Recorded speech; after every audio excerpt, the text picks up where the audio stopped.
இந்த நாள் கூட நம்ம மத்தியிலே நம்முடைய அன்பு சகோதரர் கதிரேசன் அவர்கள் தேவனுடைய வார்த்தையை பகிர்ந்து கொடுக்கிருக்கிறாங்க. சகோதரர் எடுத்துக்கொள்ளப்பட்ட தலைப்பு ஓய்வு நாளின் கடமைகள் என்ற தலைப்பில் தேவனுடைய வார்த்தையை பகிர்ந்தரும்படியாக அன்போடு கேட்டுக்கொள்கிறேன்.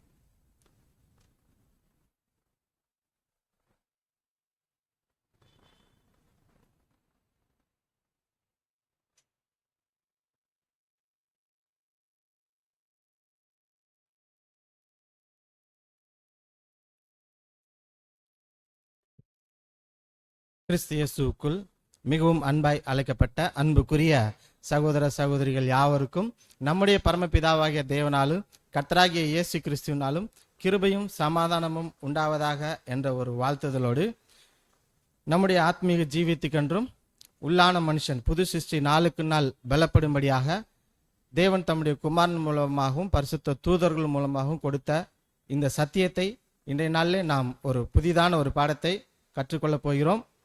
நமக்கு இது புதுசு தான்.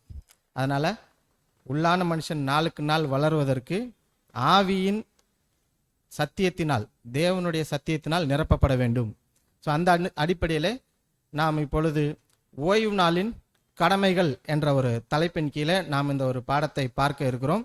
இந்த பாடம் எங்கேருந்து எடுக்கப்பட்டுச்சுன்னா ரீப்ரிண்ட் நம்பர் 3752 ஓய்வு நாளின் கடமைகள் மற்றும் சிலாக்கியங்கள் என்ற தலைப்பிலும் மற்றும் 5405 ஓய்வு நாளின் போது சட்டத்துக்கு இசைவாயிருத்தல் என்ற தலைப்பின் கீழும் இந்த 2 ரீப்ரிண்ட்லேருந்து எடுக்கப்பட்ட சம்பவங்களை தான் நாம் இப்போ பார்க்க போகிறோம். அன்பான சகோதர சகோதரிகளே, இந்த பாடத்துக்குள் நாம் துவங்குவதற்கு முன்பாக ஒரு ஆதார வசனத்தை வாசித்து நாம் கடந்து செல்லலாம்.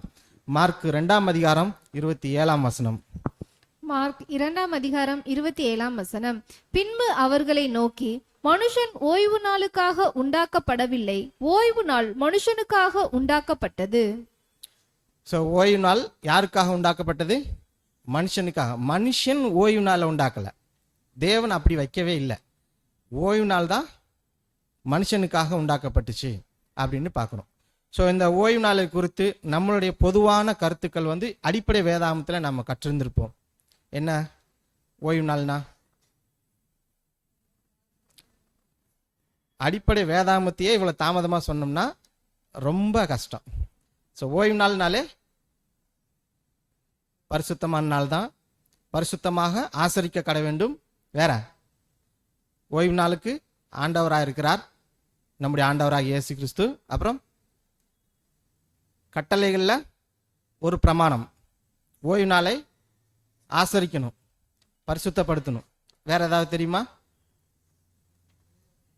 நிறையா இருக்கு, ஆனால் சொல்றதுக்கு இப்போ ஓகே. நாம் இதை மையமாக கொண்டு நம்ம இந்த பாடத்துக்குள்ள இப்போ கடந்து செல்லலாம். இப்போ பொதுவாக ஓய்வு நாள் அப்படின்னா ஃபர்ஸ்ட் ஓய்வுங்கிறது எங்கே இருக்குது அப்படின்னா ஆதியாகமத்தில் சிருஷ்டிப்பின் வாரத்தில் இருக்குது.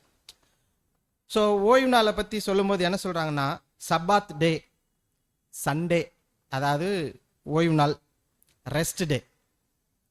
ஸோ இப்படி பல பேரில் வழங்கப்பட்டாலும் நாம் பார்க்குறது ஓய்வு நாள் வேதத்தில் என்னென்ன தன்மையில் இருக்குது, அதை எப்படி நம்ம புரிஞ்சுக்கணும் அப்படிங்கிறத நம்ம இந்த பாடத்தை பார்க்க போகிறோம். ஸோ இந்த ஓய்வு நாளை பொதுவாக ஓய்வு நாள்னா என்ன அப்படிங்கிறத ஒரு வரமுறையை பார்க்க போகிறோம். First point. 2வது பாயிண்ட்டு, உலக ஜனங்கள் ஓய்வு நாளை எப்படி பார்க்குறாங்க. 3வது, பரிசேயர்கள் சதுசேயர்கள் ஓய்வு நாளை எப்படி பார்க்குறாங்க. அடுத்து கடைசியாக புது சிருஷ்டி ஓய்வு நாளை எப்படி அனுசரிக்க வேண்டும், அதனுடைய கடமைகள் என்ன அப்படிங்கிறதான் பார்க்க போகிறோம். இந்த 4 தலைப்பின் கீழே பார்க்க போகிறோம். இப்போ அந்த அடிப்படையில் முதலாம் தலைப்பு ஓய்வு நாள். இந்த ஓய்வு நாள் நியாயப்பிரமாணத்துக்கு முன்னாடி பார்த்தீங்கன்னா அதுக்கு பேர் ரெஸ்ட்ன்னு இருக்கும். தேவன் 6 நாள் வேலை செய்து சிருஷ்டித்து 7ஆம் நாள் ஓய்ந்திருந்தார். அப்போ அந்த இடத்துல ரெஸ்ட்டுங்கிற மாதிரி வரும். ஆனால் நியாயப்பிரமாண கட்டளையில் கொடுக்கப்பட்ட ஓய்வுங்கிறது ரெஸ்டா? அனுசரிக்க வேண்டிய வேலை. அப்போ அது ஒரு வேலை. ஓய்வு நாள்லாம் அமைதியாக இருக்கிறதுக்கு பேர் கிடையாது. இதே இது உலக ஜனங்களோட பார்வையில் நம்ம தூங்கி ரெஸ்ட் எடுத்தால், எந்த வேலையும் செய்யாமல் இருந்தால் அது ரெஸ்ட். அது அவங்களுடைய பார்வையில். ஸோ நியாயப்பிரமாணம் கொடுக்கப்பட்ட போது நமக்கு ஓய்வு அப்படின்னா என்னது? ஓய்வு நாள்னா அனுசரிக்க வேண்டிய நாள். அப்புறம் நம்முடைய ஆண்டவராக இயேசு கிறிஸ்துவின் காலத்து வரைக்கும் இதே மாதிரி தான் இருந்துச்சு.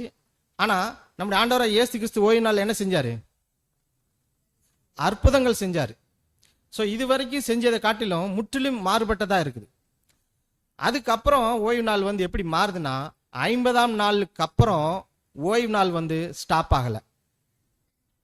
மற்ற பிரமாணங்களை நீங்கள் பார்த்தீங்கன்னா, நியாயப்பிரமாணத்தில் எல்லா கட்டளைகளும் நிறைவேற்றி முடித்தார் அப்படிங்கிற போய் நிற்கும். அதுக்கப்புறம் தொடருமா அப்படின்னா தொடராது. ஆனால் அந்த ஓய்வு நாள் மட்டும் தொடருதான். ஏன் இயேசு கிறிஸ்து என்ன செஞ்சிருக்காரு? அந்த ஓய்வு நாள் அற்புதங்கள் அடையாளங்கள் செய்தது எதற்கு அடையாளமாக சொல்லியிருக்கிறாரு? ராஜ்யத்துக்குரியதுன்னு சொல்லியிருக்காரு. அப்போ ராஜ்யத்துக்குரியது முடிஞ்சிருச்சா? முடியல. அப்போ இருக்குது. அப்போ இனிமே தான் தொடரும். ஸோ இந்த ஓய்வு நாள் இன்னொரு பரிமாற்றத்தில் இங்கேருந்து மறுபடியும் தொடருது. அடுத்து கடைசியாக எங்கே ஓய்வு நாள் முடியுதுன்னா, நியாயப்பிரமாணத்துக்கு ஓய்வு முடிஞ்சிருச்சு. இனி நான் வந்து நியாயப்பிரமாணத்தின்படி செய்ய தேவையில்லை என்பதைத்தான் ஓய்வாக கருதப்படுகிறது. அப்புறம் ராஜ்யத்தில் உலக ஜனங்கள் அவங்க பெற்றுக்கொள்ள போகிறாங்க இல்லையா, அந்த ஒரு ஆசீர்வாதத்தை கூட ஓய்வு நாள் அப்படின்னு நாம் இந்த பகுதியில் பார்க்குறோம். இது தேவனுடைய தெய்வீக திட்டத்தில் ஓய்வு நாளுங்கிறது எப்படி அமைஞ்சிருக்குது அப்படிங்கிறது தான் நம்ம இப்போ பார்த்தோம். ஸோ இப்போ ஓய்வு நாளுக்கு இன்னொரு பேரும் கூட வச்சிருக்கிறாங்க. என்னவா இருக்கும்?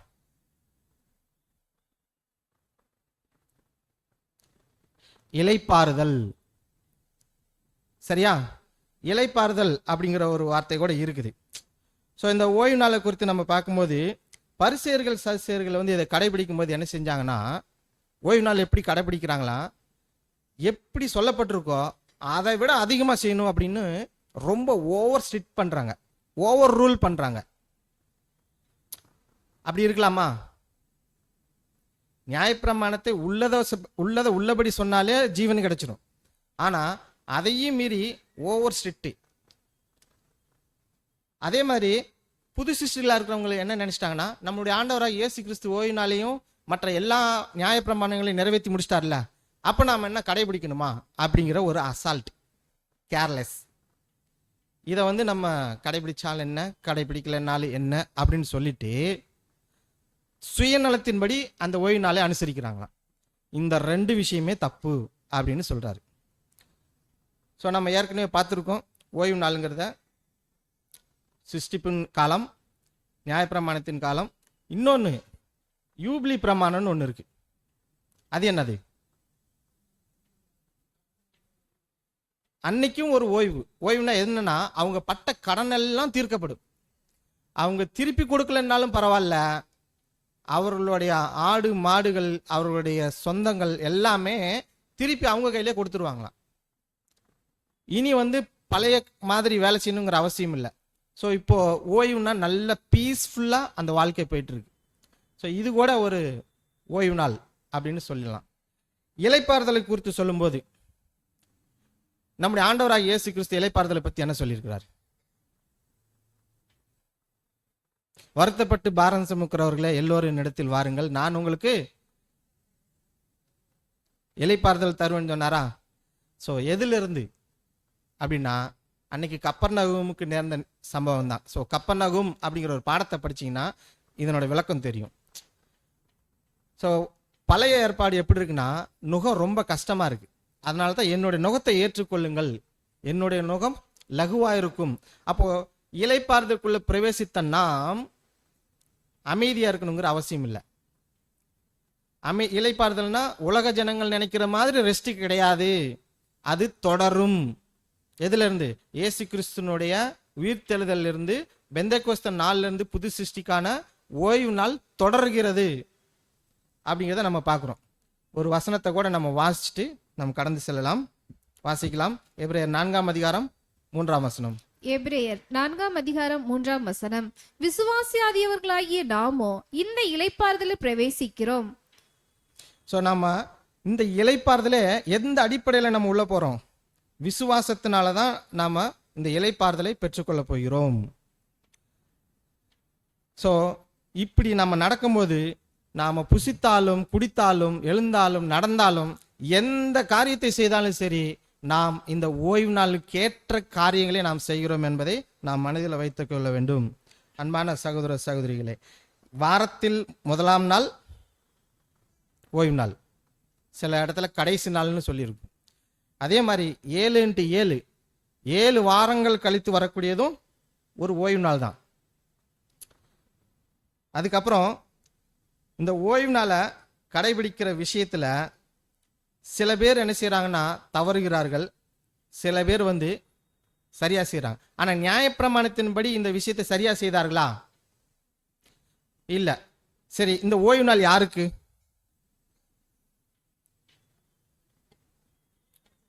இப்போ உலக ஜனங்கள் கேட்டாங்கன்னா ஓய்வு நாள் எல்லாத்துக்குமே உண்டு. இப்போ நாம புது சிருஷ்டிகளா கவனிக்கணும். அப்போ ஓய்வு நாள்ங்கிறது யாருக்கு அப்படின்னா, ஓய்வு நாள் எதுக்குள்ள இருக்கு? பிரமாணத்துக்குள்ள இருக்கு, நியாயப்பிரமாணத்துக்குள்ள. அப்ப நியாயப்பிரமாணம் யாருக்குரியது? இஸ்ரேல் ஜனங்களுக்கு மட்டும்தான். ஒட்டுமொத்த உலகத்திலையும் தேவன் தன்னுடைய சொந்த ஜனமாக சம்பத்தாக தெரிந்து கொண்ட ஒரே ஜனம் யாருன்னா இஸ்ரேல் ஜனங்கள். அவங்களுக்கு தான் இந்த ஓய்வு நாள். இல்ல எங்களுக்கும் அந்த ஓய்வு நாள் இருக்கு அப்படின்னு சொல்லி யாராவது கடைபிடிச்சாங்கன்னா அதற்கேற்ற ஆசீர்வாதங்கள் கிடைக்காது. ஓகே, இந்த ஓய்வு நாள் இஸ்ரேல் ஜனங்களுக்கு என்பதை வாசிக்கலாம். ஆமோஸ் 3:2. ஆமோஸ் 3:2. பூமியின் எல்லா வம்சங்களுக்குள்ளும் உங்களை மாத்திரம் அறிந்து கொண்டேன், ஆகையால் உங்களுடைய எல்லா அக்கிரமங்களின் நிமித்தமும் உங்களை தண்டிப்பேன். சோ ஆகையால் உங்களுடைய எல்லா அக்கிரமங்கள் நிமித்தம் உங்களை தண்டிப்பேன் அப்படின்னு சொன்னா, பூமியில் உள்ள வம்சத்திலேயே நான் உங்களை மட்டும்தான் தெரிஞ்சுக்கிட்டேன், உங்களுக்கு தான் இந்த நியாயப்பிரமாணத்தை கொடுத்துருக்கிறேன். இதனால உங்களுக்கு என்ன கிடைக்க போகுதுன்னா, ஒட்டுமொத்த உலகத்துல எவ்வளவு கொடூரமான சம்பவங்கள் நடந்தாலும், பாவம், சாபம், கொலை, கொள்ளைகள் எது நடந்தாலும், பஞ்சங்கள் வந்தாலும் உங்களுக்கு வராது. பட் என்னுடைய நியாயப்பிரமாணத்தை நீங்க மீறிட்டீங்கன்னா அதைத்தான் சொல்றாரு, உங்களுடைய எல்லா அக்கிரமங்கள் நிமித்தம் உங்களை தண்டிப்பேன். ஸோ இது அவங்களுக்கு கட்டளையா இருக்குது, கட்டாயமா செய்ய வேண்டியதா இருக்குது. ஆனா நம்முடைய ஆண்டவராக இயேசு கிறிஸ்து இந்த ஓய்வு நாளை, அதாவது இந்த நியாயப்பிரமாணத்தை நிறைவேற்றி முடித்துட்டு நமக்கு என்னவா மாத்தி கொடுத்திருக்கிறாரு. வாசிக்கலாம். ரோமர் 10:14. ரோமர் 10:4. விசுவாசிக்கிற எவனுக்கும் நீதி உண்டாகும்படியாக கிறிஸ்து நியாயப்பிரமாணத்தின் முடிவாய் இருக்கிறார். ஸோ நாம் இதை வாசிச்சுட்டு போக வரல, விசுவாசித்துட்டு போகணும். அதனால விசுவாசிக்கிற எவனுக்கும், இந்த இடத்துல பெரியவர்கள் சின்னவர்கள் யாருன்னு கிடையாது, இந்த கோணத்துல விசுவாசிக்கணும் அப்படின்னு சொல்லியிருக்கு. இப்படி விசுவாசிச்சீங்கன்னா கிறிஸ்து தான் நியாயப்பிரமாணத்தின் முடிவாய் இருக்கிறார். அப்போ இவர்கிட்ட இருந்து தொடங்குது அடுத்த ஸ்டேஜ். வாசிக்கலாம். மத்தேயு 12:8. மத்தேயு 12:8. மனுஷகுமாரன் ஓய்வு நாளுக்கும் ஆண்டவராய் இருக்கிறார் என்றார். ஸோ இப்போ இஸ்ரேல் ஜனங்களுக்கு நியாயப்பிரமாணத்தின்படி அன்றைக்கு இயேசு கிறிஸ்துவின் காலத்துல யார் முடிவா இருக்கிறார், நியாயப்பிரமாணத்தினுடைய முடிவு என்ன, இதனால என்ன கிடைக்க போகுது? நியாயப்பிரமாணம் பரிபூர்ணமானதானா? பரிபூர்ணமானதா? பரிபூர்ணம் இல்லாததா? பரிபூர்ணமானதா. ஸோ இயேசு கிறிஸ்து இதை நிறைவேற்றி முடிச்சுட்டு இப்போ இஸ்ரேல் ஜனங்கள்கிட்ட பார்த்து கேட்கிறாரு, இந்த நியாயப்பிரமாணத்தை இஸ்ரேல் ஜனங்கள் சரியா கடைபிடிக்க முடியாது, காரணம் என்ன? ஏன்னா இஸ்ரேல் ஜனங்கள் அந்த நியாயப்பிரமாணத்தை மேலோட்டமா பார்த்தாங்க. பரிசேயர்கள் சதுசேயர்கள் எல்லாமே அந்த நியாயப்பிரமாணத்தினோட உட்கருத்தை யாராவது போதிச்சாங்களா? இல்ல. 10 கட்டளைய மனப்பாடமா சொல்லிட்டாங்க, ஆனா அதனுடைய சாராம்சத்தை ஏதாவது விளக்குனாங்களான்னா இல்லை. ஆனா அன்புக்குரிய சகோதர சகோதரிகளே, ஆவிக்குரியவர்களாகிய நாம் இந்த நியாயப்பிரமாணத்தின் சாராம்சத்தை முழுவதும் கற்று தேர்ந்து இந்த பாடத்துக்குள்ள போகணும். ஸோ இப்போ நியாயப்பிரமாணம்னா என்ன, அது எங்க இருந்துச்சு, எப்படி வந்துச்சு, எதோட முடியுது, இப்படிங்கிற விஷயத்தெல்லாம் நம்ம இப்போ ஓரலா பார்த்துட்டோமா? இனிதான் நம்ம புது சிருஷ்டிக்குரிய பாடமே தொடங்கும். அதுக்கு முன்னாடி உலக ஜனங்கள் எப்படி இந்த ஓய்வு நாளை பார்க்கறாங்க? நம்மளுடைய கருத்து என்னவா இருக்கும்?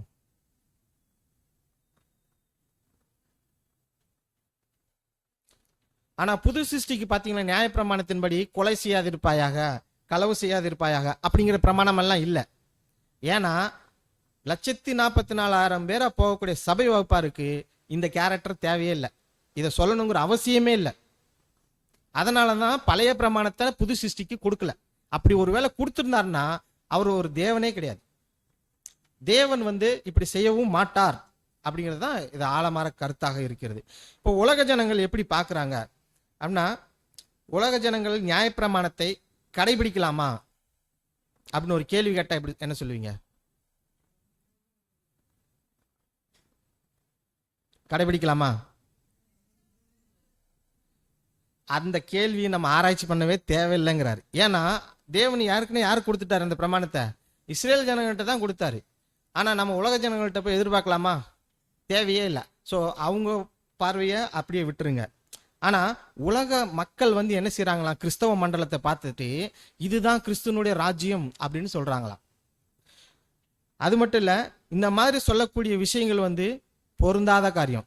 ஸோ அதை நம்ம கருத்தில் எடுத்துக்கொள்ள வேண்டாம். ஒருவேளை உலக ஜனங்களுடைய ராஜ்யம் இயேசு கிறிஸ்துவனுடைய ராஜ்யத்துக்கு நிகரானது இல்லை. ஏன்னா நம்முடைய ஆண்டவராகிய இயேசு கிறிஸ்து ஒரு ராஜ்யத்தை ஸ்தாபிக்க போகிறார். அதற்கு எங்கிருந்தெல்லாம் ஆளை தேர்ந்தெடுக்கிறாரு?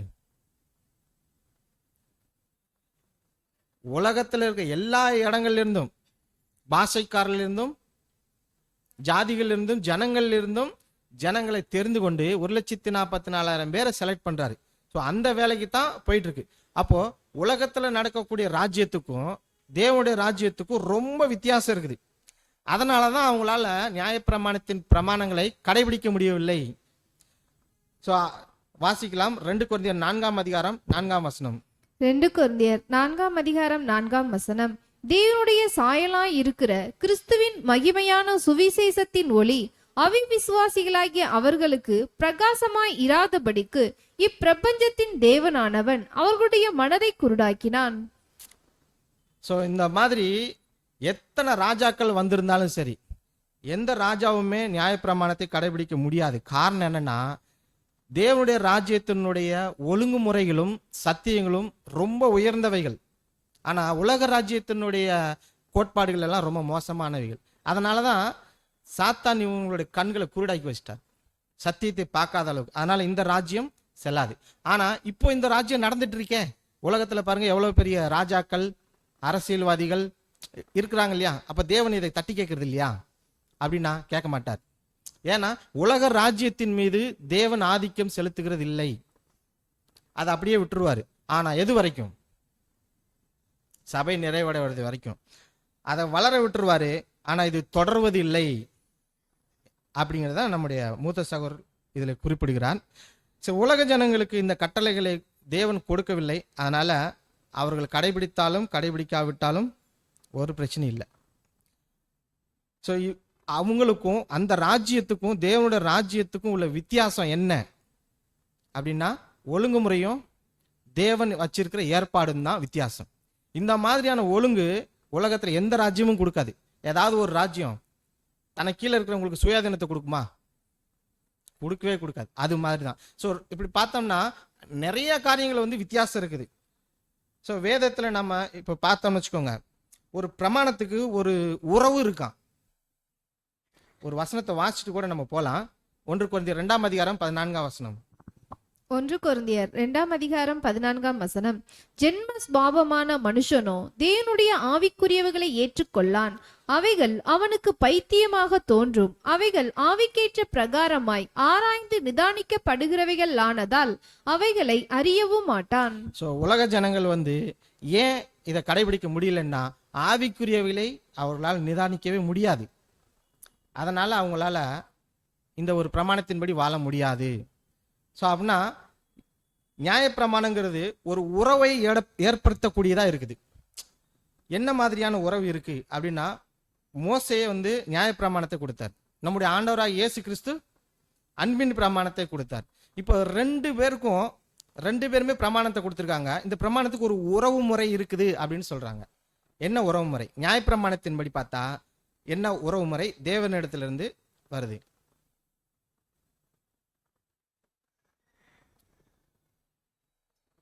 தூங்கிட்டீங்களோ?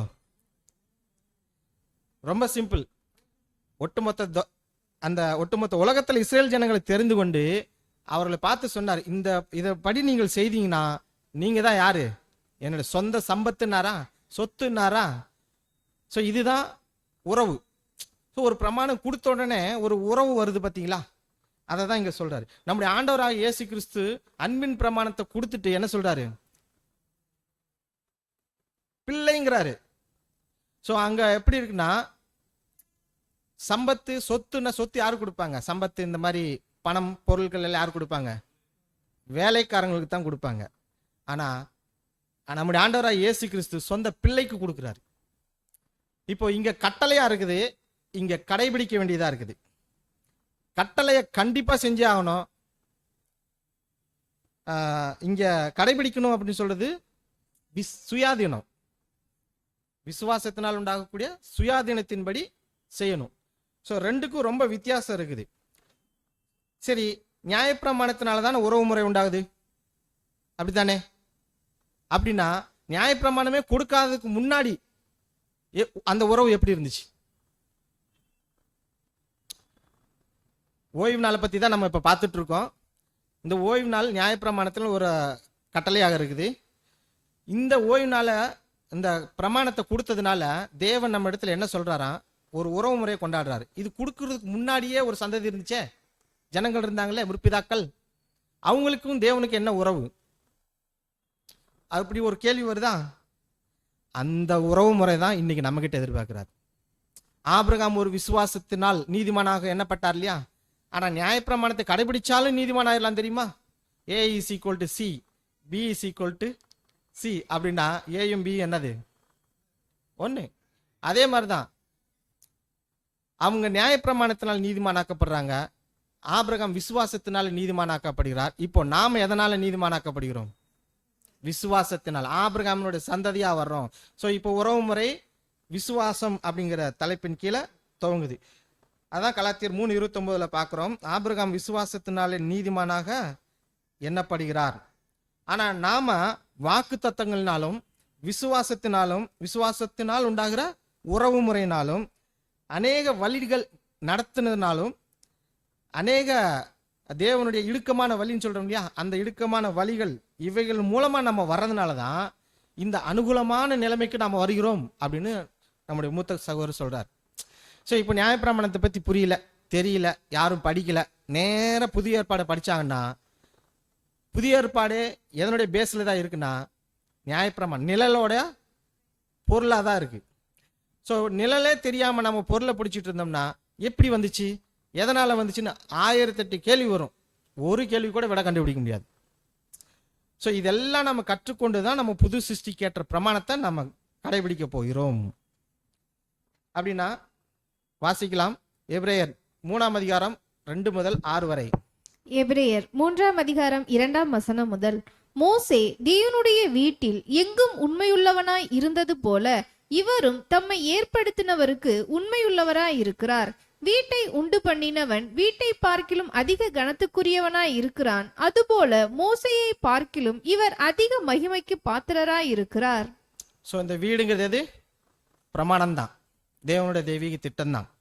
ஸோ அந்த வீட்டுக்கு கீழே இருக்கிறது யாரு? வேலைக்காரன் மோசே. மேலே இருக்கிறது நம்முடைய ஆண்டவராக இயேசு கிறிஸ்து. வாசிக்கலாம் 5 மற்றும் 6. சொல்லப்பட போகிற காரியங்களுக்கு சாட்சியாக மோசே பணிவிடைக்காரனாய் அவருடைய வீட்டில் எங்கும் உண்மையுள்ளவனாய் இருந்தான். கிறிஸ்துவோ அவருடைய வீட்டிற்கு மேற்பட்டவரான குமாரனாக உண்மையுள்ளவராய் இருக்கிறார். நம்பிக்கையினாலே உண்டாகும் தைரியத்தையும் மேன்மை பாராட்டுதலையும் முடிவு பரியந்தம் உறுதியாய் பற்றி கொண்டிருப்போமாகில் நாமே அவருடைய வீடாயிருப்போம். ஸோ இப்போ நமக்கு புரியுது, மோசே இயேசு கிறிஸ்து 2 பேரோட உறவு முறையை பத்தி இங்க சொல்லி பார்த்தீங்களா? ஸோ இந்த வசனத்துல அடுத்த பகுதி பார்த்தீங்கன்னு வச்சுக்கோங்க. கிறிஸ்துவோ அவருடைய வீட்டுக்கு மேற்பட்டவரான குமாரனான உண்மையுள்ளவராய் இருக்கிறார். அதுக்கப்புறமா நம்பிக்கையினாலே, இதெல்லாம் என்ன நம்பிக்கை சொல்லுது? இயேசு கிறிஸ்துவ பார்க்க சொல்றாரு, அவர் மேல நம்பிக்கை வைக்க சொல்றாரு, தைரியத்தை வைக்க சொல்றாரு, மேன்மை பாராட்ட வேண்டும், முடிவு பரியந்தம் உறுதியாக பற்றி கொண்டிருக்க வேண்டும். ஸோ இதெல்லாம் எதை சொல்லுதுன்னா நம்முடைய ஆண்டவராக இயேசு கிறிஸ்துவை பத்தி சொல்லுது. ஸோ இன்னும் கூட நம்ம வாசிக்கலாம். கொலோசியர் 2:14. கொலோசியர் 2:14. நமக்கு எதிரிடையாகவும் கட்டளைகளால் நமக்கு விரோதமாகவும் இருந்த கையெழுத்தை குலைத்து அதை நடுவில் இராதபடிக்கு எடுத்து சிலுவையின் மேல் ஆணியடித்து. ஸோ நாம் அடிமைகளாக இருக்க வேண்டாம், பிள்ளைகளாக இருக்கும்படிக்கு நம்முடைய ஆண்டவராக இயேசு கிறிஸ்து சிலுவையிலே அதை சுமந்து தீர்த்தார். கட்டளைய, எந்த கட்டளையா? பிரமாணத்தை. அடுத்து வாசிக்கலாம். ரோமர் 6:14 ரோமர் 6:14 நீங்கள் நியாயப்பிரமாணத்திற்கு கீழ்ப்பட்டிராமல் கிருபைக்கு கீழ்ப்பட்டிருக்கிறபடியால் பாவம் உங்களை மேற்கொள்ள மாட்டாது. ஸோ நியாயப்பிரமாணத்துக்கு நம்ம இல்லை, கீழ்ப்பட்டிருக்கல, அதனால நியாயப்பிரமாணத்தை படிக்க வேண்டாம், அப்படித்தானே? படிக்கணும், நியாயப்பிரமாணத்தை படிக்கணும். ஆனால் படிக்கிறதுனால நம்ம கீழ்ப்பட்டிருக்கிறோம்னு நினச்சிக்க வேண்டாம். அதனுடைய சாராம்சம் தெரிஞ்சாதான் கிருபைக்கு கீழ்ப்பட்டிருக்கிறது எப்படிங்கிறது புரிஞ்சுக்க முடியுங்கிறாரு. அதை பற்றி பின்னாடி பார்க்கலாம். அதுக்கப்புறம் பரிசேயர்கள் சதுசேயர்கள் அவர்களுடைய பார்வையில் ஓய்வு நாளுங்கிறது எப்படி இருந்துச்சு? உங்களுக்கு தெரிஞ்ச விஷயங்கள் ஏதாவது? பரிசேயர்கள் எப்போ இருந்தாங்க? இயேசு கிறிஸ்துனுடைய காலத்தில். ஸோ இருண்ட காலத்தில் இந்த பரிசேயர்கள் வந்தாங்க. 400 வருஷத்துக்கு இடைப்பட்ட காலத்தில், இயேசு கிறிஸ்துவின் காலத்தில் கூட இருந்தாங்க, அதுக்கப்புறம் கூட இருந்தாங்க. ஸோ இவர்கள் ஓய்வு நாளை குறித்து எப்படி பார்த்துட்டு இருக்காங்க? ஸோ நம்ம பாடம் ஓய்வு நாள், அது எத்தனாவது கட்டளை? நானே சொல்லிட்டேன், 4வது கட்டளை. ஸோ 4வது கட்டளை பற்றி தான் நம்ம பார்த்துட்டு இருக்கோம். பிரமாணம் ஸ்ட்ராங்காக இருக்கா? அப்போது அவங்க என்ன செஞ்சுருக்கணும்? கண்டிப்பாக அதை ஸ்ட்ரிக்டாக ஃபாலோ பண்ணியிருப்பாங்க. 613 கட்டளைகளில் 429வது கட்டளைக்கு என்ன கட்டளைன்னு சொல்லுங்க பார்ப்போம். அப்படியெல்லாம் நான் கேட்க மாட்டேன். ஸோ அது தெரியாது. ஆனால் 10 கட்டளைன்னா நல்லா தெரியும். நல்லா தெரிஞ்ச விஷயத்தையே இந்த பரிசேயர்கள் என்ன செய்திருக்கிறாங்க? ஓவர் ஸ்ட்ரிக்டாக இருந்திருக்காங்க.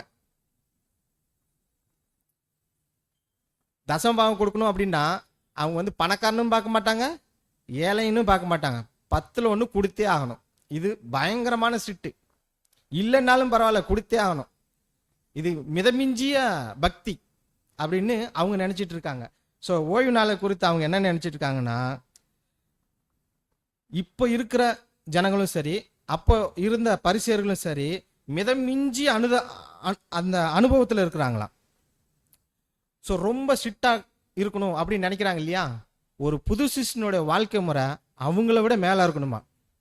அவங்க அநீதிக்கு ரொம்ப ஸ்ட்ரிக்டாக இருக்காங்க, நம்ம நீதிக்கு ரொம்ப சரியாக இருக்கணும் அப்படின்னு சொல்லியிருக்கு.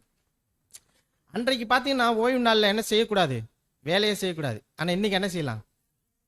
அப்போஸ்தலன் பவுல் வேலை செஞ்சாரா? சீஷர்கள் வேலை செஞ்சாங்களா? வேலை செஞ்சு தான், தனக்காகவும் பிறருக்காகவும் வேலை செஞ்சு தான் ஊழியத்தை செய்தாங்க. அப்போ ஊழியத்தை எப்போ செஞ்சிருப்பாங்க? ஞாயிற்றுக்கிழமை தானே செஞ்சிருப்பாங்க. அதுதான் 50ஆம் நாளுக்கு அப்புறம் ஓய்வு நாள் பிரமாணம் எப்படி மாறுதான்? எப்போ வேணாலும் செய்யலாம். சுவிசேஷத்தை அறிவிக்கிறதுக்கு தடையா இருக்காதபடிக்கு எந்த வேலையும் செய்யலாம், எப்போ வேணாலும் செய்யலாம், நேரங்காலம் பார்க்காம செய்யலாம். பட் ஞாயிற்றுக்கிழமை மட்டும்தான் ஓய்வு நாள்னு நம்ம நினைச்சிடக்கூடாது. நமக்கு எல்லா நாளுமே ஓய்வு நாள் அப்படிங்கிறது எங்கே பார்த்துட்டோம்? ஓய்வு நாள் பாடத்திலே பார்த்துட்டோம். ஸோ பழைய ஏற்பாடு காலத்தில் சொந்த வேலையை செய்யவே கூடாது. ஆனால் புதிய ஏற்பாடு காலத்தில் எப்படி செய்யணும்னா, ஒரு உலக சட்டம் இருக்குது பார்த்தீங்களா, அப்புறம் மனிதனுக்கு ஒரு சட்டம் இருக்குது பார்த்தீங்களா, இந்த 2 மட்டும் விட்டுருங்க.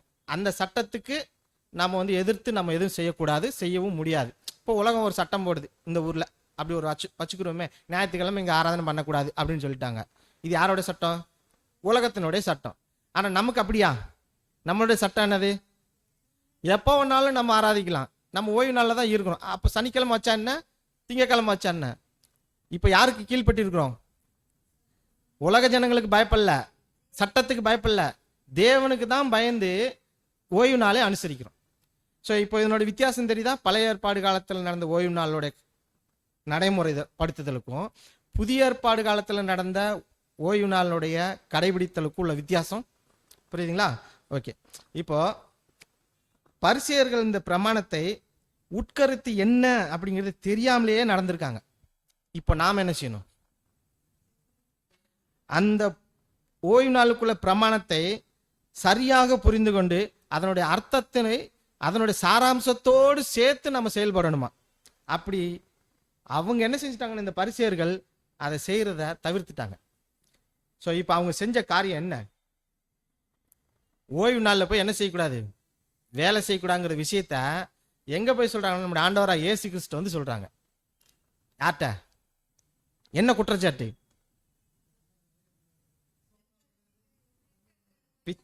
பிக்சரு நிறைய விஷயங்கள் சொல்லியிருக்கிறாங்க. ஆனா ஓய்வு நாள்ல வேலை செய்யக்கூடாதுங்கிறத சீஷர்கள் கதிர் கொய்த்து சாப்பிடும்போது இது ஓய்வு நாளுக்கு விரோதமானது அப்படின்னு சொல்லி அதட்டினார்கள். அப்புறம் இயேசு கிறிஸ்து வந்து என்ன சொன்னாங்க? உங்களுடைய சீஷர்கள் நீங்க கேட்க மாட்டீங்களா அப்படின்னு சொல்லி இயேசு கிறிஸ்துவே கேள்வி கேட்டவங்க. அப்படித்தான் இப்போ பரிசேயர்களை பார்த்தா என்ன தெரியுது? இப்போ நமக்கு என்ன தெரியுது? பக்தி இருக்கலாம், பக்தியில மிதமிஞ்சிய பக்தி இருக்குது பாத்தீங்களா? இது எப்படி இருக்கும்னா சத்தியத்துக்கு முரணாக இருக்கும். ஸோ பக்தி அளவோடு இருக்கணும். எந்த அளவோடு? சத்தியத்தின் அளவுக்குள்ள இருக்கணும். மிதமிஞ்சிய பக்தியாக இருக்கக்கூடாதுங்கிறத இந்த பரிசேயர்கள் மூலமா நம்ம பார்க்குறோம். இப்போ இவங்க சொல்ற விஷயம்தான், ட்ரெஸ் நீட்டா இருக்கும் ஆனா குற்றச்சாட்டு பயங்கரமா இருக்கும். ஆனா இவங்க என்ன செய்யறாங்களா, பெரிய ஒட்டகத்தை விட்டுறாங்க. கொசுவை என்ன செய்யறாங்க தெரியுமா? அடி வெளுத்து எடுத்துடுறாங்க. இப்போ நியாயப்பிரமாணம் அன்னைக்கு என்ன செய்வாங்களா, ஓய்வு நாள் அன்னைக்கு ஒரு கொசு வந்து உங்களை மெல்ல கடிச்சிச்சு, நீங்க என்ன செய்யணும்? அடிக்கக்கூடாது. அடிச்சிங்கன்னா என்ன அர்த்தம் தெரியுமா? ஒரு கொசுவை கொன்னுட்டீங்க. கொசுவை வந்து வேட்டையாடி நிறைய கொசுகளை கொன்னுட்டீங்க, நீங்க பாவிகள், அப்படி இப்படின்னு சொல்லிட்டு பரிசேயர்கள் நிறைய குற்றச்சாட்டை வச்சிருக்காங்க. இது எப்படி இருக்கு? பார்க்கறதுக்கு ரொம்ப வினோதமா இருக்கு. நம்முடைய ஆண்டவராக இயேசு கிறிஸ்து பார்த்துட்டு, அவங்க கதிர் தான்ப்பா கொய்த்தாங்க, தப்பே இல்லை. அது எதுக்காண்டி கொய்த்தாங்க? கதிர்களை சாப்பிட்றதுக்காண்டி தானே எடுத்தாங்க, நல்ல விஷயம் தானே. அதை போயிட்டு வேலை செஞ்சாங்கன்னு சொல்லிட்டாங்க. இப்போ கொசு அடிக்கிறது பாவம்னு சொல்லிட்டாங்க. ஆனா ஒருவேளை சாப்பாட்டுக்காண்டி கதிரை கொய்த்தது வந்து கதிர் அறுப்பு அப்படின்னு சொல்லிட்டாங்க. கதிர் அறுக்கிறது எப்போ? அறுப்பு காலத்துல தான் கதிர் அறுப்பாங்க. அறுப்பு காலங்கிறது ஒரு வேலை. ஆனா சும்மா கொய்ச்சு கொஞ்சம் போல சாப்பிட்டு டேஸ்ட் பண்ணி பார்க்கறது, இதெல்லாம் ஒரு வேலையா? இல்ல. அப்படி இருக்கிறப்போ நீங்க கொசுவை பத்தி சொன்னது இவங்க சாப்பிட்றதுக்கும் தப்பே கிடையாது. நீங்க செய்யறது மகா பெரிய தப்பு. அதனாலதான் சீஷர்கள் என்ன செய்யல, இயேசு கிறிஸ்து அதட்டல, ஒண்ணுமே சொல்லல. இல்லைன்னா என்ன செஞ்சிருப்பாரு? ஏதாவது ஒரு ரீசன் சொல்லியிருப்பாரு. எங்கேயாவது நம்முடைய ஆண்டவராக இயேசு கிறிஸ்து ஏதாவது பேசின மாதிரி இருக்கா? இருக்கவே இருக்காது. அப்போ நம்மளுடைய நீதி எப்படி இருக்குமா? பரிசேயர்களை விட அதிகமாக தான் இருக்கணும். ஆனா இங்க சீஷர்கள் செய்த தப்பு தப்பே கிடையாது. இதுக்கு எடுத்துக்காட்டு சொல்லும் போது எதை சொன்னார் நம்முடைய ஆண்டவராக இயேசு கிறிஸ்து? கதிர்களை கோய்த்து சாப்பிட்றதை பத்தி சொன்னப்போ ஒரு சம்பவத்தை சொல்லுவார் நம்முடைய ஆண்டவராக இயேசு கிறிஸ்து. பழைய ஏற்பாடு காலத்துல தாவீது கூட இருக்க படை வீரர்களை கூட்டு போய் அப்பத்தையும் சாப்பிட்றதை பத்தி நம்ம பார்க்குறோம். ஸோ ஆசரிப்பு கூடாரத்தில் சாப்பிட வேண்டிய பொருட்கள் யார் தான் சாப்பிடணும்? ஆசாரிகள் தான் சாப்பிடணும். ஆனா இங்க வேலைக்காரர்களும் சாப்பிட்டு இருக்கிறாங்களே, அந்த மாதிரி தான். ஏன்னா அவங்க எதனால சாப்பிட்டுருக்காங்கன்னா பசியினால சாப்பிட்டுருக்காங்களே தவிர ஓய்வுனால மீறணும், அதை கடைபிடிக்கணும் அப்படிங்கிற நோக்கம் எல்லாம் கிடையாது. ஸோ அதே மாதிரி தான் நம்முடைய ஆண்டவராக இயேசு கிறிஸ்து கூட கேட்கும்போது எப்படி கேட்குறாருன்னா, ஒரு கழுதையோ மாடோ உள்ள விழுந்துச்சுன்னு வச்சுக்கோங்க. ஒரு உதாரணத்துக்கு ஒருத்தருக்கு ஒரு ஆடு இருக்கு. எத்தனை ஆடு? சண்டே கிளாஸ் மாதிரி. அந்த ஒரு ஆடு குளிக்கல விழுந்தோடனே இப்போ தூக்கணும். இது நியாயமா அப்பா?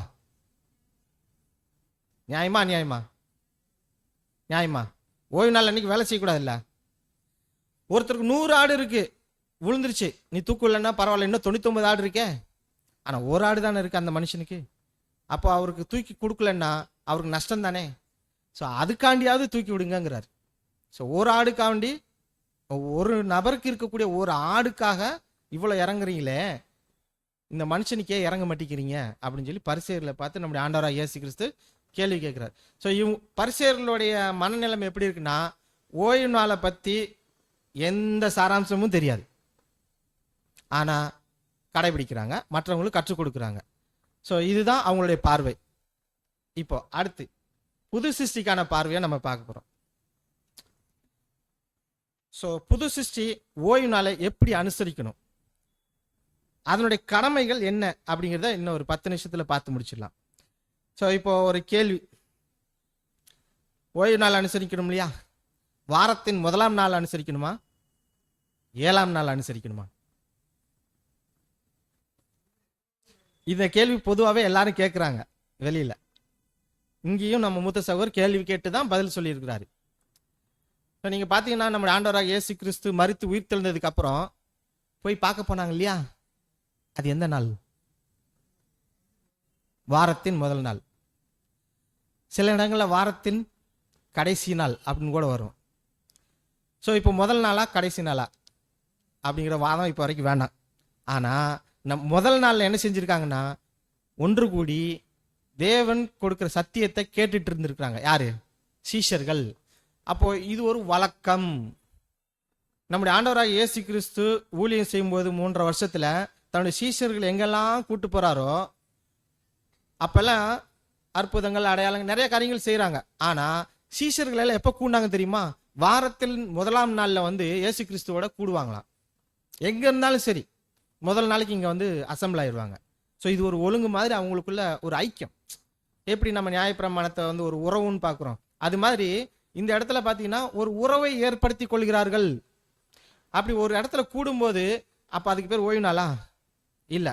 ஸோ இப்போ நம்ம எடுக்க வேண்டிய முடிவு என்னன்னா, ஓய்வு நாள் கிடையாது. இது ஒரு உறவு முறை, ஐக்கியம், சபை ஐக்கியம் அப்படின்னு நம்ம எடுத்துக்கணும் அப்படின்னு சொல்றாரு. அதனால 7ஆம் நாளா முதலாம் நாளாங்கிற கருத்து நமக்கு வேண்டாம். எந்த நாளா இருந்தாலும் சபை கூடி வருதலை விட்டு விடாதிருங்கள், சகோதர ஐக்கியத்திலே வளருங்கள்னா அதுவும் ஒரு விதமான உறவு முறை அப்படிங்கிறத நம்ம புரிஞ்சுக்கணும். ஸோ இதை பற்றி கேள்வி கேட்குறாங்க.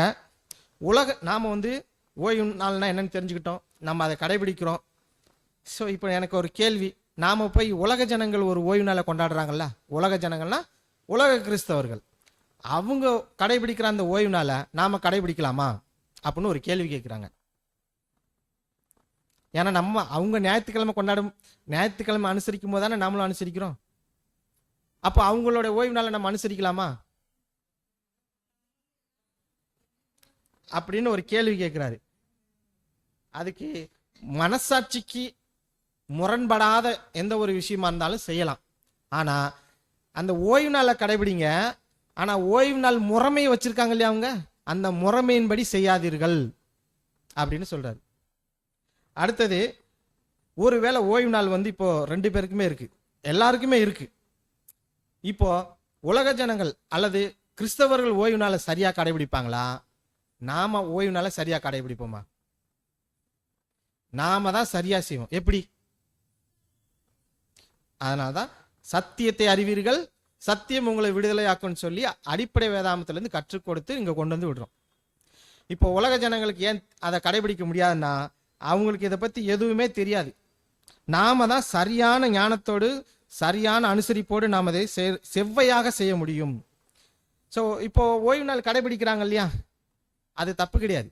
ஏதோ உலக மக்கள் யதார்த்தமா ஞாயிற்றுக்கிழமை லீவ் விட்டுடலாம் அப்படின்னு சொல்லி 1 நாடு 2 நாடு கிடையாது, ஒட்டுமொத்த உலகமே சண்டே லீவு. அப்போ இந்த உலகம் எல்லாம் என்ன செய்ய தெரியுமா, நியாயப்பிரமாணத்தை கடைபிடிக்குது அப்படின்னு சொல்லலாமா? கிடையாது. அவங்க எதாச்சமா ஏதோ ஒரு காரணத்துக்காண்ட தேர்ந்தெடுத்த விஷயம் சத்தியத்தின் அடிப்படையில் அமைஞ்சிருச்சு. அதுக்காண்டி நம்ம போய் அவங்க ஓய்வு நாளை கடைபிடிக்கிறாங்க, உங்களுக்கெல்லாம் ஞாயிற்றுக்கிழமைனா போக வேண்டாமா அப்படின்னு சொல்லி நம்ம கேட்டால் நியாயமா? இல்லை. ஸோ எந்த கோணத்தில் நம்ம பார்க்கணும், நியாயப்பிரமாணத்தின்படி ஓய்வு நாள்னா என்ன, இப்போ நாம் அனுசரிக்கிற ஓய்வு நாள்னா என்னன்னு பார்த்துட்டு தான் இந்த ஓய்வு நாளை அனுசரிக்க வேண்டும். இதனுடைய தாற்பயம் என்னன்னா, எல்லார் இடத்துலையும் அன்பு காட்ட வேண்டும். அன்பில்லாதவன் தேவனை அறியான். இந்த ஒரு அன்பு காட்டுறதுக்கான சரியான இடம் இந்த ஓய்வு நாள் தான். நியாயப்பிரமாணத்தில் போய் நீங்கள் அன்பு காட்டி பாருங்க, முடியுமா? ஊருக்குள்ளே சேர்க்க மாட்டாங்க. புறஜாதி தான். புறஜாதியை என்னைக்காவது சேர்த்தாங்களா? இயேசு கிறிஸ்துவின் காலத்தில் கூட சேர்த்தது கிடையாது. ஸோ அப்படி அந்த அளவுக்கு ரூல்டாக இருப்பாங்க. ஸோ முடிவு என்னன்னா, அன்பிலே நிலைத்திருக்க வேண்டும் அப்படிங்கிறது தான். சரி, நான் இந்த ஓய்வு நாளை கடைபிடிக்க மாட்டேன், அப்படி அவசியமே இல்லை அப்படின்னு நினச்சிட்டிங்கன்னு வச்சுக்கோங்க. கிறிஸ்தவங்க பார்வையில் ஓய்வு நாளில் மீறிட்டாங்கன்னு வச்சுக்கோங்க. நாம ஓய்வு நாளுங்கிறது கிறிஸ்தவர்களுக்கு இருக்கு. இப்போ நாமளும் ஞாயிற்றுக்கிழமை தான் அனுசரிக்கிறோம். இப்போ அவங்க சொன்னபடி நம்ம அனுசரிக்கலன்னு வச்சுக்கோங்க. இப்போ உலக கிறிஸ்தவர்கள் என்ன சொல்லுவாங்கன்னா, நம்மளுடைய நன்மைக்கு ஏதுவான விஷயங்கள் எல்லாம் அவமானப்படுத்துவாங்களாம். இவங்கெல்லாம் ஒரு கிறிஸ்தவங்களா, இவங்கெல்லாம் பைபிள் தூக்கிட்டு அலையிறாங்க. ஆனால் ஞாயிற்றுக்கிழமை எங்கே போக மாட்டேங்காங்க? சபைக்கு போக மாட்டேங்காங்க. ஒரு வீட்டில் உட்காந்து ஆராதிக்கிறாங்க. நம்ம ட்ராக்ஸ் கொடுக்க போவோம்ல, இந்த வார்த்தை அதிகமாக வரும். ஓய்வு நாள் அனுசரிக்காம ட்ராக்ஸ் கொடுத்துட்டு இருக்கீங்களா? உங்கள் சபை அப்படித்தான் உங்களுக்கு சொல்லி கொடுத்துச்சா? சொல்லுவாங்களா இல்லையா? இந்த முறை இதில் நானும் கேட்டிருக்கேன். ஸோ நாம் உலக கிறிஸ்தவர்களுக்கும் நீதியானபடி நடக்கணும் அப்படிங்கிறது தான் இந்த சத்தியத்தினுடைய தாற்பயம். ஸோ இதனுடைய சாராம்சம் என்னன்னா, முக்கியத்துவம் என்ன, மனுஷங்க மேல நம்ம காட்ட வேண்டிய இரக்கம் என்ன, அன்பு என்னங்கிறது தான் தாற்பயம், வேற ஒன்றும் கிடையாது. ஸோ ஓய்வு நாளில் நம்ம ஒருவர் நேசிக்கணும். இன்னும் நம்ம பார்த்தோம்னா ஓய்வு நாளில் தான் நம்முடைய ஆண்டவராக இயேசு கிறிஸ்து என்ன செஞ்சார்? அற்புதங்கள் அடையாளங்கள் செஞ்சார். அந்த அற்புதங்கள் அடையாளங்கள் எதுக்கு? அன்பு காட்ட தான், அப்படிதானே? ஸோ அன்பு வைக்காம அவர் சுகமாக்க முடியுமா? அதை தான் நம்ம ராஜ்யத்துக்கு அடையாளமாக பார்க்குறோம். அப்போ ராஜ்யத்தில் அந்த ஜனங்களை சுகமளிக்கிறது எதுக்குன்னா, உலக ஜனங்களையும் தேவன் நேசிக்கிறார் அப்படிங்கிறத காட்டுறதுக்கு தான் அந்த ஒரு அற்புதங்கள் நடந்துச்சு. ஸோ இந்த அற்புதங்கள் இருந்து நம்ம ஒரு சில கருத்துக்களை நம்ம தெரிஞ்சுக்கலாம். ஸோ சூமின கையுடனை சுகமாக்கும் போது அந்த பரிசேயர்கள் சதுசேயர்கள் என்ன செஞ்சாங்கன்னா தடுத்தாங்க, ஓய்வு நாளில் சுகமாக்க கூடாதுன்னு சொல்லி. ஸோ இதுலேருந்து நமக்கு என்ன பாடம்? என்னைக்காவது கேட்டிருக்கீங்களா அந்த பாடத்தை? சூமின கையுடையவன் அப்படிங்கிற ஒரு பாடம். ஏன்னா நம்ம படிக்கிற ஒவ்வொரு பாடமே இன்னொரு பாடத்துக்கு ஒரு லிங்க். கண்டிப்பாக மறக்கக்கூடாது. சூமின கை அப்படின்னா நம்ம பேசிக் கிளாஸில் என்ன பார்க்குறோம்? சத்தியத்துக்காக அந்த கைகள் செயல்படாமல் இருக்குது. ஸோ அதை செய்ய வைக்கிறது தான் ராஜ்யத்தில் நடக்கக்கூடிய வேலை. ஸோ நீர்க்கோவை உள்ள ஒரு மனுஷன், இது எதை அடையாளப்படுத்துது? இந்த பாடம் நானே எடுத்திருக்கேன், இங்கேயே எடுத்திருக்கேன். அதாவது நம்முடைய ஆண்டவராக இயேசு கிறிஸ்துவோட மாபெரும் உரையாடல் அப்படின்னு சொல்லி. ஸோ அந்த நீர்க்கோவை எதற்கு அடையாளமாக இருக்குன்னா, அசத்தியமான விஷயங்கள் இந்த உடம்புக்குள்ளே போய் நிற்கிது. இதை வெளியேற்றினாதான் அவங்க உயிரோடு இருக்க முடியும். ஸோ அசத்தியங்கள் உள்ளே இருந்தால் நம்ம புது சிருஷ்டி வாழ்க்கையை வாழ முடியாது. நீர்க்கோவை உள்ள மனுஷனை சுகமாக்குனது எந்த இடம் தெரியுமா? பரிசேயர் சதுசேயர்களோட வீட்டில். இவர் யார் தெரியுமா? பரிசேயர்களுடைய உறவுக்காரர்கள். ஏன் பரிசேயர்கள் அவரோட உறவுக்காரர்களை கூட்டு வந்திருக்காங்கன்னா, அவங்களுக்கு அற்புதம் செய்ய முடியாது. அதனால தான் இயேசு கிறிஸ்து கூட்டு வந்திருக்காங்க. இயேசு கிறிஸ்துவையும் விருந்துக்கு அழைத்திருக்கிறாங்க. இல்லைன்னா பரிசேயர்கள் இயேசு கிறிஸ்து விருந்துக்கு அவ்வளோ ஈஸியாக கூப்பிட மாட்டாங்க. ஸோ இயேசு கிறிஸ்து இந்த அற்புதத்தை செய்யும்போது கேள்வியெல்லாம் கேட்பாரு. சுகமாக்கலாமா? ஏன்னா இன்னைக்கு என்ன நாள்? ஓய்வு நாள். ஏன்னா இவ்வளோ நாள் யார் கேட்டுட்டு இருந்தா? பரிசேயர்கள் கேட்டுட்டு இருந்தாங்க. இப்போ நம்முடைய ஆண்டவராக இயேசு கிறிஸ்து கேள்வி கேட்டோன்னே எல்லாரும் சைலண்ட் ஆயிட்டாங்க. ஏன்? தன்னுடைய சொந்தக்காரன் சுகமாகணும். இந்த அற்புதம் நம்மளால செய்ய முடியாது, இயேசு கிறிஸ்துவால் மட்டும்தான் செய்ய முடியும். இந்த ஒரு புகழ்ச்சியை பரிசேயர்கள் சதுசேயர்கள் என்ன செஞ்சாங்கன்னா, இயேசு கிறிஸ்துவை கொலை செய்யறதுக்கு தூண்டுச்சு. அந்த அளவுக்கு போயிடுச்சு. நிமிர முடியாத கூனி. இது எந்த பாடத்தில் பார்க்குறோம்? அதுவும் எத்தனை வருஷம் நிமிர முடியாத கூனி? 18 வருஷம் நிமிர முடியாத கூனி. அப்படின்னா என்ன பாடம்? என்னோட சாராம்சம், 18 நூற்றாண்டுகளாக சத்தியம் வளரவே இல்லை. 18ஆம் நூற்றாண்டுக்கு அப்புறம்தான் இந்த வெளிச்சமே கிடைச்சிருக்கு. எந்த வெளிச்சம்? தேவனுடைய தெய்வீக திட்டம் 1874க்கு அப்புறம். ஸோ இந்த ஒரு அந்த சுகமளிக்கும் ஒரு விஷயம் இந்த ஒரு ராஜ்யத்தை அடையாளப்படுத்துது, பார்த்தீங்களா? ஸோ எவ்வளோ உள்கருத்தெல்லாம் அமைஞ்சிருக்குது. இப்போ தேவன் சுகமாக்குனது ஜனங்கள்ட்ட என்ன எதிர்பார்க்கிறாருன்னா, பலியின் வாழ்க்கையை தான் எதிர்பார்க்கிறார். என்ன மாதிரியான பலி? வாசிக்கலாம். ஓசியா 6ஆம் அதிகாரம் 6ஆம் வசனம். ஓசியா 6ஆம் அதிகாரம் 6ஆம் வசனம். பலிகளை அல்ல, இரக்கத்தையும் தகன பலியை பார்க்கிலும் தேவனை அறிகிற அறிவையும் விரும்புகிறேன். ஸோ இந்த இடத்துல இரக்கத்தை விரும்புறாரு, அடுத்து தேவனை அறிகிற அறிவை விரும்புறாரு. ஸோ ஓய்வு நாளில் நம்ம என்ன தெரிஞ்சுக்க போறோம்? இரக்கம்னா என்ன அப்படிங்கிறதையும், தேவனை பற்றி தானே தேவன் ஓய்வு நாளில் கொடுத்ததுக்கான நோக்கத்தை அறிஞ்சுக்கிறோம். இதுதான் தேவன் விரும்புறது. இன்னும் வாசிக்கலாம். லூக்கா 13ஆம் அதிகாரம் 14ஆம் வசனம். லூக்கா 13:14 இயேசு ஓய்வு நாளிலே சொஸ்தமாக்கினபடியால் ஜெப ஆலய தலைவன் கோபமடைந்து ஜனங்களை நோக்கி, வேலை செய்கிறதற்கு 6 நாள் உண்டே, அந்த நாட்களிலே நீங்கள் வந்து சொஸ்தமாக்கி கொள்ளுங்கள், ஓய்வு நாளிலே அப்படி செய்யலாகாது என்றான். ஸோ நாம இப்ப இருக்கிறது எந்த நாள்? ஓய்வு நாள் தான். இப்பதான் நம்மள என்ன சொல்லுவாங்க தெரியுமா? இந்த முறைமையை ஃபாலோ பண்ணாதீங்க, இதுபடி செய்யாதீங்க, இது ஒரு முறைமை இல்லை அப்படின்னு நம்மளை வந்து, நீங்க அப்படி செய்யறதா இருந்தால் தனியா போய் செஞ்சுக்கோங்க. வார்த்தைகள் கேள்விப்படுறீங்களா? அதெல்லாம் கரெக்டா பொருந்தான்னு பாருங்க. 6 நாள் இருக்குல்ல, எத்தனை சபை இருக்குது, அங்கிட்டெல்லாம் போக வேண்டியதானே, எங்க சபைக்கு ஏன் வர்றீங்க சொல்றாங்களா? அந்த மாதிரி. ஸோ ஓய்வு நாளில் வேலை செய்யணும் அப்படிங்கிற விஷயம் ஒரு கழுதைக்கும் ஆடு மாடுகளை வச்சு சொல்றாரு. லூக்கா 13:15 வரை. லூக்கா 13:15 முதல், கர்த்தர் அவனுக்கு பிரதியுத்தரமாக, மாயக்காரனே, உங்களில் எவனும் ஓய்வு நாளில் தன் எருதையாவது தன் கழுதையாவது தொழுவத்திலிருந்து அவிழ்த்து கொண்டு போய் அதற்கு தண்ணீர் காட்டுகிறதில்லையா? இதோ தண்ணீர் காட்டுற விஷயம் எதுக்கு? சாப்பாட்டுக்கு தான். அது ஜீவனோடு இருக்கணும் இல்லையா? அப்ப தொழுவத்தை கொண்டு போய் காட்டுறது ஒரு வேலையா? இல்ல, அது ஒரு சாதாரணமா ஆஸ் யூஷுவலா நடக்கக்கூடிய ஒரு காரியம்.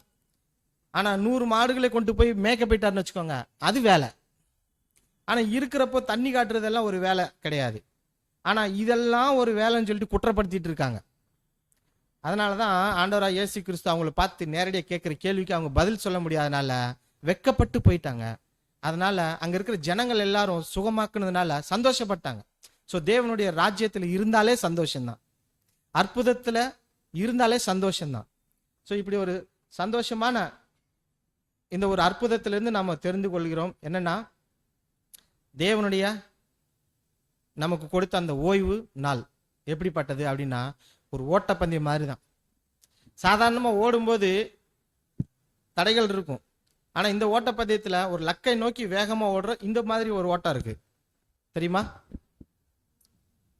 தாவி ஓடுறது. ஆனால் ஓடணும், தாவி தாவி ஓடணும். ஸோ நம்முடைய ஓட்டம் இப்படித்தான் இருக்கும். ஒரே மாதிரி ஓடுறது, சீராக ஓடுறது, வேகமாக ஓடுறது அப்படியெல்லாம் இருக்காது. நம்ம கவனம் இல்லாமல் தாண்டாமல் விட்டுட்டோம்னா விழுந்துருவோம். பவுலோட எண்ணிக்கை அதிகமாயிருச்சுன்னா, பவுல் கிடையாது ஃபவுல், ஃபவுல்னா விழுகை. ஸோ அந்த தட்டிட்டோம்னா விழுந்துருவோம். அதனால மார்க்கு குறைஞ்சிரும். ஸோ கவனமாக ஓட வேண்டியது சூழ்நிலையாக இருக்குது. ஸோ ஓய்வு நாளை கடைபிடிக்கிறோங்கிற பேரில் ரொம்ப அசால்ட்டாக இருந்துடக்கூடாது. நியாயப்பிரமாணத்தின்படி ஓவர் ரூல்டாகவும் இருக்கக்கூடாது, ஓய்வு நாளில் இருக்கிறேன்னு சொல்லிட்டு ரொம்ப அசால்ட்டாகவும் இருந்துடக்கூடாது. ஸோ சரியான ஸ்டேஜில் இருக்கணும் அப்படின்னு சொல்கிறாரு. ஸோ இந்த ஓட்டத்தை ஓடும்போது அநேக ஜனங்கள் பார்த்து நம்மளை என்ன சொல்லணும் தெரியுமா? இவர்கள் கிறிஸ்தவர்கள், இவர்களோடு கிறிஸ்து இருக்கிறார் அப்படின்னு சொல்லணும். இந்த ஒரு விஷயத்தை சொன்னதுதான் சீஷர்கள். வாசிக்கலாம். அப்போஸ்தலர் 4:13. அப்போஸ்தலர் 4:13. பேதுருவும் யோவானும் பேசுகிற தைரியத்தை அவர்கள் கண்டு, அவர்கள் படிப்பறியாதவர்கள் என்றும் பேதமை உள்ளவர்கள் என்றும் அறிந்தபடியினால் ஆச்சரியப்பட்டு அவர்கள் இயேசுவுடனே கூட இருந்தவர்கள் என்று அறிந்து கொண்டார்கள். ஸோ அவர்கள் இயேசுனுடைய கூட இருந்தவர்கள் என்று அறிந்து கொண்டார்கள். இந்த ஒரு ஒரு ஸ்டேட்மெண்ட் நமக்கு கிடைக்கணும்னா கண்டிப்பா இந்த ஓட்டத்துல ஓடித்தான் ஆகணும்.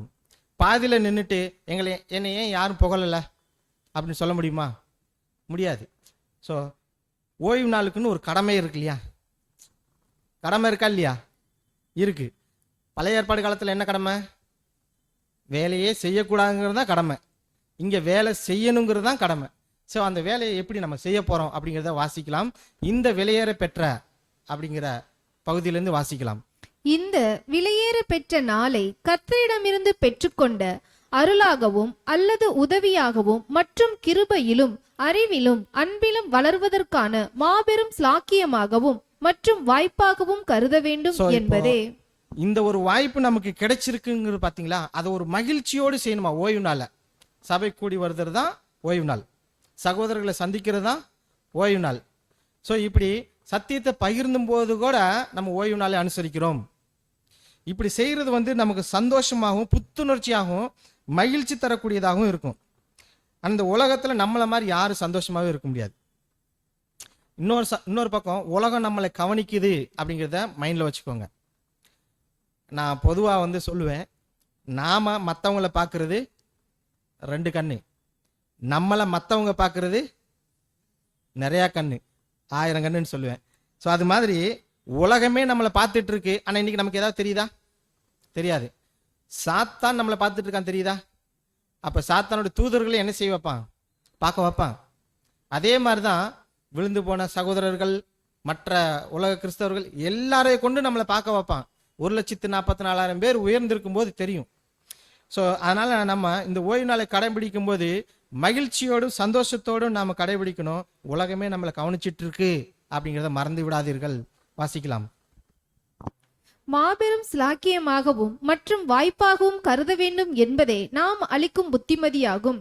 இந்த நியமிக்கப்பட்ட ஓய்வு நாளன்று நாகரிகமான தேசத்தில் நம்முடைய இல்லங்கள் மிகவும் அமைதியானதாக இருக்க கடவுது. ஸோ இப்போ இருக்கிறது ரொம்ப நாகரிகமா வாழ்ந்துட்டு இருக்கோம். அன்னைக்கு அப்போஸ்தலர் காலத்துல எங்க கூடினாங்க?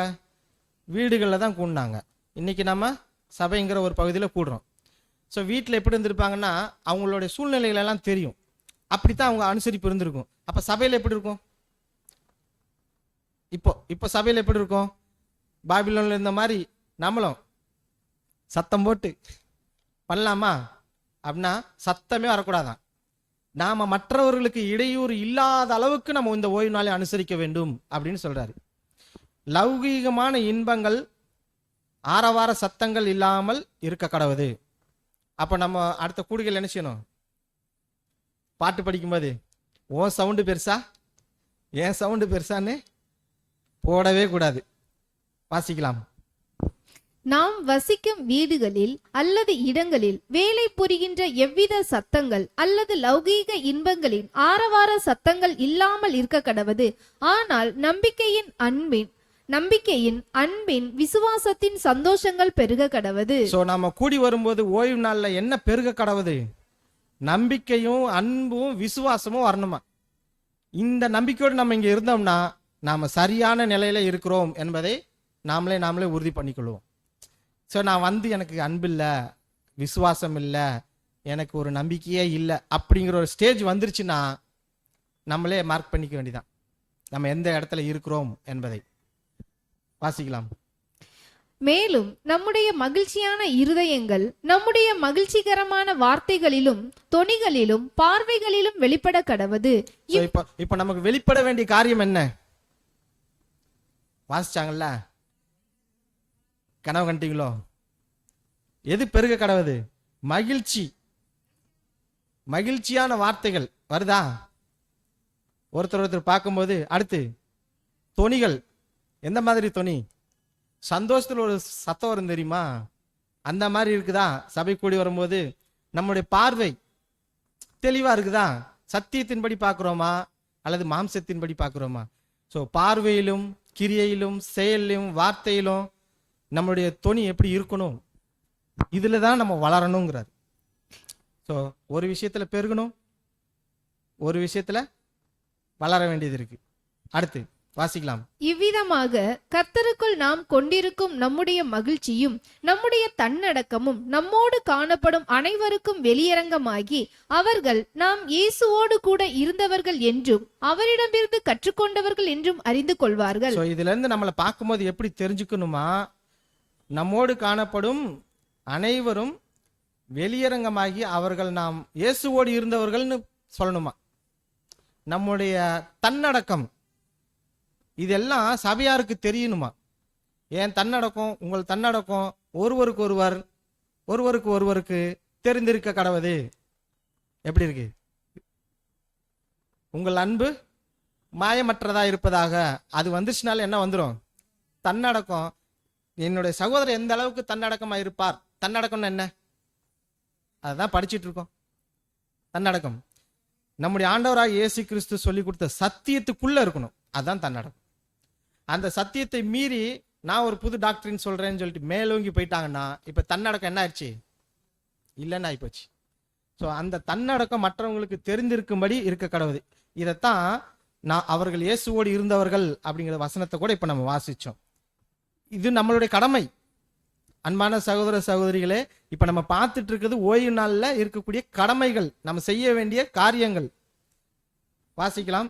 இதே போன்ற ஆவி இன்றும் காணப்படுகின்றது. சோ இப்போ பார்க்கிற விஷயம் எதுக்குன்னா, பரிசேயர்கள் சதுசேயர்கள் இயேசு கிறிஸ்துவை பார்த்துட்டு அவரோட பேர் மேலோங்கி போனதுனால இந்த பரிசேயர்கள் சதுசேயர்கள் இயேசு கிறிஸ்து கொலை செய்யணும்னு தேடி இருக்காங்க. இப்போ இதே போன்ற ஆவி, அதைத்தான் இப்ப ஸ்டார்ட் பண்ண போறோம். இதே போன்ற ஆவி இன்றும் காணப்படுகின்றது, இன்னைக்கும் இருக்குது. மதத்திற்காக வெளி தோற்றமான வைராக்கியம் கொண்டுள்ள அநேக ஜனங்கள் மத்தியிலேயே. சோ மதத்துக்காக தாங்கள் ரொம்ப வைராக்கியம் கொண்டு இருப்பாங்களாம். இப்ப நம்ம நடைமுறை மதமா எதை கன்ஃபார்ம் பண்ணிக்கிடுவோம். நம்ம செய்யறது மதமா இல்ல, அதுல தெளிவா இருங்க. இது ஒரு முறைமையா, கடமையா இல்ல. அப்போ ஒருத்தர் உயர்த்தப்படுறது, தாழ்த்தப்படுறது, இகழப்படுறது, சந்தோஷப்படுத்துறது, இதெல்லாம் ஒரு நமக்கு தேவன் கொடுத்த ஒரு முறைமை. அப்படியா? கிடையவே கிடையாது. எது அப்படின்னா சத்தியம், அன்பு, நம்பிக்கை, விசுவாசம். இதுதான் நம்மளுடைய உறவா இருக்கணும். இதுதான் நமக்குள்ள வளரணும். ஓகே, அடுத்த பகுதியை பார்க்கலாம். வைராக்கியம் கொண்டுள்ள அநேக ஜனங்கள் மத்தியிலேயே நாம் காணப்படுகின்றோம். இவர்கள் அன்பிலும் இரக்கத்திலும் மிகவும் குறைவுபட்டவர்களாக காணப்படுகின்றனர். இவர்கள் அமைப்பின், அதாவது ஸ்தாபன பிரிவின் ஆவியினால் மிகவும் ஆட்கொள்ளப்பட்டவர்களாகவும் இருக்கிறார்கள். சோ இப்படிப்பட்ட ஜனங்கள் இருக்கிறதுக்கான காரணம் என்ன அப்படிங்கறத நம்ம பார்த்துட்டு வர்றோம். சோ ஒரு பிரிவின் மேல ரொம்ப விருப்பம் உள்ளவங்களா இருப்பாங்க. அதான் பிரிவு. ஸ்தாபனம்னு அந்த டினாமினேஷன், இந்த டினாமினேஷன் அப்படின்னு வெளியில போக வேண்டாம். உள்ளேயே சில ஸ்தாபனங்கள் நடக்கும். யார் பெரியவன்? இயேசு கிறிஸ்துனுடைய காலத்திலேயே சீஷர்கள் மத்தியில நடந்துச்சு. ஸோ சில காரணங்கள்னால தங்களுக்கென்று சில கொள்கைகளை வைத்துக்கொண்டு அதன்படி வாழ்வாங்களாம். அதைத்தான் ஸ்தாபனம். அவங்களுக்கு இருக்கக்கூடிய வைராக்கியம் எப்படி இருக்குமா, ரொம்ப ஸ்ட்ராங்கா இருக்கும், இறங்கவே மாட்டாங்க. ஏன் அப்படின்னா அவங்க இயேசு கிறிஸ்துனுடைய பேர் மேல போயிடுச்சு, பரிசேயர்களுடைய பேரு கீழே வந்துச்சு. ஐயோ நம்ம பேரே வரலையே அப்படிங்கிற ஒரு ஆதங்கத்தினாலதான் அப்படி செய்யறாங்க. வாசிக்கலாம். மேலும் ஆண்டவருடைய சரீரத்தின் அங்கங்கள் முன்வைக்கும் சத்தியமானது அமைப்பின் ஆவியினால் ஆட்கொள்ளப்பட்டுள்ள இவர்களின் கணத்தையும். அதாவது இது வரைக்கும் அவங்க அப்படியெல்லாம் இருந்துட்டாங்க. சரி, அவங்கள பத்தி நம்ம பார்க்க வேண்டாம். இப்போ நாம புது சிஷ்யா இருக்கக்கூடிய அந்த 1,44,000 பேர் சபையா இருக்கிறவங்க எந்த சத்தியத்தை முன்வைக்கிறாங்களாம், அதைத்தான் நம்ம இப்ப பார்க்க போறோம். ஆண்டவருடைய சரீரத்தின் அங்கங்கள் முன்வைக்கும் சத்தியமானது அமைப்பின் ஆவியினால் ஆட்கொள்ளப்பட்டுள்ள இவர்களின் கணத்தையும் உலகத்தின் முன்னான இவர்களுடைய அந்தஸ்தையும் குறைவுபடுத்தும் பட்சத்தில் ஆண்டவருடைய சரீரத்தின் அங்கங்களை இவர்கள் துன்பப்படுத்தவும் விரும்புவார்கள். அன்பான நண்பர்களே, நாம் ஆண்டவருடைய வார்த்தைகளை நினைவு கூர்ந்து கர்த்தருடனான நம்முடைய உறவை புரிந்தும் உணர்ந்தும் கொண்டு நியாயப்பிரமாணத்தின் சாரத்திற்கு அல்லது ஆவிக்கு கீழ்ப்படிதல் உள்ளவர்களாக இருக்க கடவோம். சோ வாசிச்சோன்னு அர்த்தம் புரிஞ்சிருக்கும்னு நினைக்கிறேன். அப்படியா? சோ அவங்க அப்படி செய்யறவங்க செய்யட்டும், தீமை செய்யறவங்க தீமை செய்யட்டும். ஆனா ஆவிக்குரியவர்களாக இருக்கிற நாம நம்மளுடைய சத்தியம் தாற்பயம் என்னவாக இருக்கணும்னா கிறிஸ்துவனுடைய சரீர அங்கமாக ஆவதற்கு விரும்புகிறவர்களாக இருக்கணும். அதை தான் சொல்லிட்டு இருக்காரு. அதுக்கு நம்ம என்ன செய்யணுமா, நம்முடைய ஆண்டவராக இயேசு கிறிஸ்துவை நினைவு கூறுங்கள். வருஷத்துல ஒரு நாள் நினைவு கூற சொல்லல. ஸோ இயேசு கிறிஸ்து ஓய்வு நாளுக்கு மேற்பட்டவராக எப்படி அந்த காலத்துல நடந்து கொண்டாரோ அதே போல அந்த வேலையை நாம செய்து கொண்டே போகணும் அப்படின்னு நம்முடைய ஆண்டவராக இயேசு கிறிஸ்து விரும்புகிறார். அப்போ நியாயப்பிரமாணத்தினுடைய சாராம்சம் என்ன சொல்லுகிறதோ அதே விஷயத்த ஆவியின்படி நம்ம ஆராய்ந்து அதற்கு கீழ்ப்படிய வேண்டும் அப்படின்னு முடிக்கிறார். கடைசியா 2 ஸ்லைடு வாசிட்டு முடிக்கலாம். ஓய்வு நாளை குறித்து ஒரு பொருத்தமான புரிந்து கொள்ளுதலையும் தம் ஜனத்துக்கென இளைப்பாறுதலையும் தேவன் ஏற்பாடு செய்திருக்கிறார். இது ஓய்வு நாள்னா என்ன, அதுக்கு தேவன் நமக்கு என்ன பிரமாணம் கொடுத்திருக்கிறார் அப்படிங்கறத சாராம்சத்தை புரிந்து கொள்ளுங்கள் அப்படின்னு சொல்றாரு. இது ஒரு மிகப்பெரிய ஆசீர்வாதம். இதை புரிஞ்சுக்கிறதே ரொம்ப பெரிய ஆசீர்வாதம். யாராவது கற்றுக் கொடுப்பாங்களா ஓய்வு நாளை பத்தி? இல்ல. விசுவாசித்தவர்களாகிய நாமோ இந்த இளைப்பாறுதலில் பிரவேசிக்கிறோம். இது நிரந்தரமான இளைப்பாறுதல், என்றென்றைக்கும் உள்ள ஓய்வு நாள்.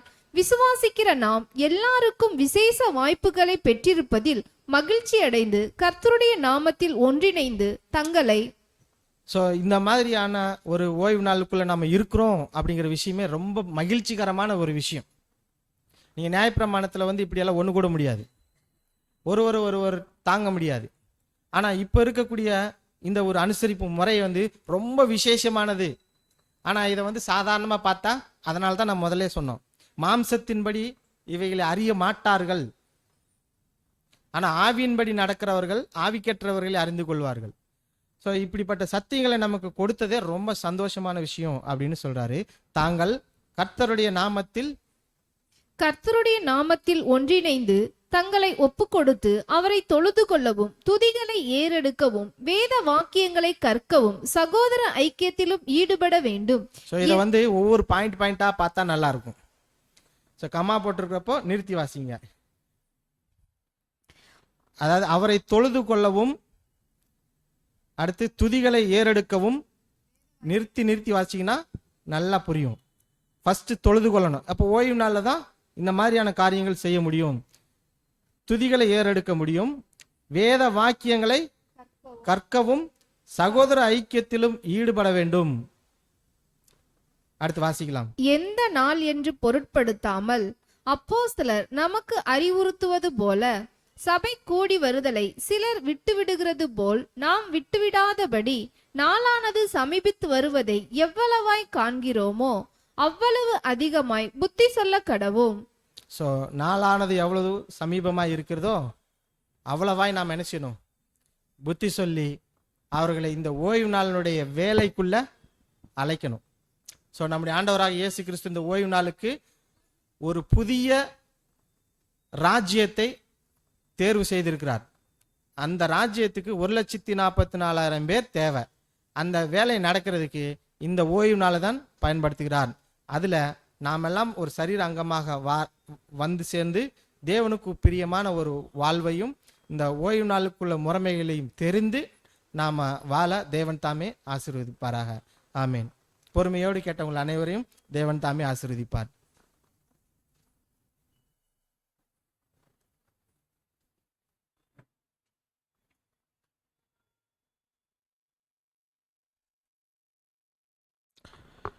அன்புக்குரிய சகோதரர்களே, ஓய்வு நாளில் கடமைகள் அப்படிங்கிற தலைப்பில் அன்பு சகோதரர் ஓய்வு நாளை பற்றி அநேக காரியங்களை நமக்கு